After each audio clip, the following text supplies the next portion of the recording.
You can say like, yeah, but I'm not ready to be facing ethical hackers.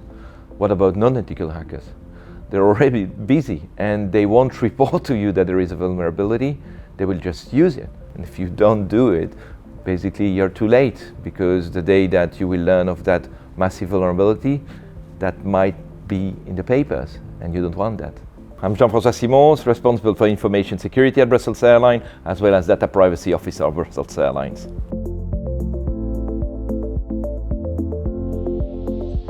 So we decided some years ago to investigate how we could go forward with a bug bounty program. My biggest challenge was to convince the management board that it was a good idea to go for bug bounties. They were very scared that it would be out of their control. First of all, they were scared that we would open the platform for hackers. It was totally different than pen testing for them.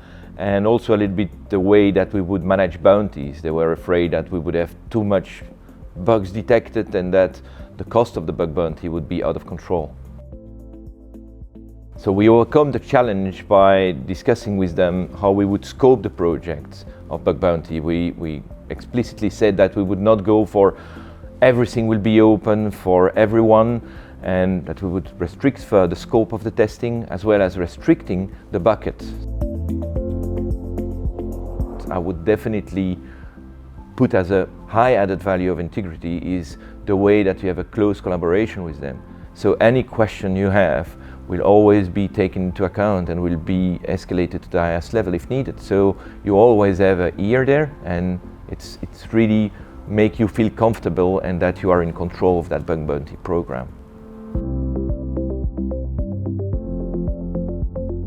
Am I doing fine for the moment? You can go to the doctor. I will say like, yeah, you're fine. Are you 100% fine? Well, if you really want to see that everything is going fine, you should really go to a specialist, certainly if you have a specific pain. So here it's the same. Pen testing for me is something that is sequential, that you take and you have to do it. You have to do it before going to a bug bounty program, because most probably if you go immediately to a bug bounty program, you might have a very, very bad surprise when you will have the amount of bounties you have to pay on your solution. So it's good, it's a first cleanup to say like, go for it, make that sequential review, and then you can improve already the security posture. After that, you give it to specialists.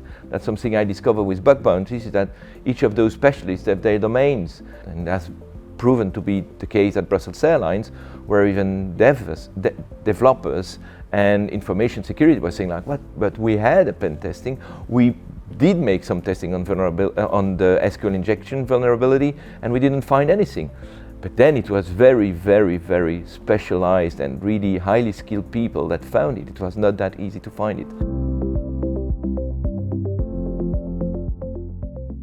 There is additional advantage to the bug bounty program, and I'm thinking about PR.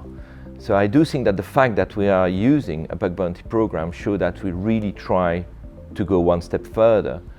And should it happen that tomorrow we are facing a major issue, I do hope that we will be able to use this to say like, yes, but we are really trying to do it. It's not that we are just sitting and waiting that something happens. So it gives already a message to say like, we really go the extra miles, as we say here.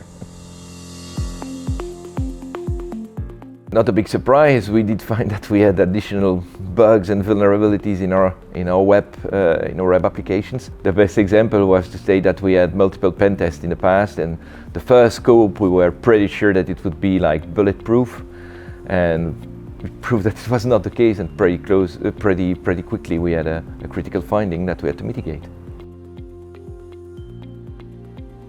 More the awareness of the people of what is ongoing and how they want to improve the information security posture of Brussels Airlines. So DevOps team has changed, but as well the digital team has changed, certainly. And the fact that people have the opportunity, certainly for the DevOps, to learn from what has been detected. It's not a tool that is seen as a sanctioning tool to say like, oh, we found it, you are a bad programmer. It's more like we found something, it's interesting, let's together learn out of it. And so it's a very positive effect of the bug bounty. I would probably like to add at the end that I would thank Intigriti for the collaboration that we had for quite some time now, and for all the things that they have done so far, the proactive follow-up with their customer, the proposition to improve a bug bounty program. That's all the added value of Intigriti, and I'm very happy to be a customer of Intigriti today.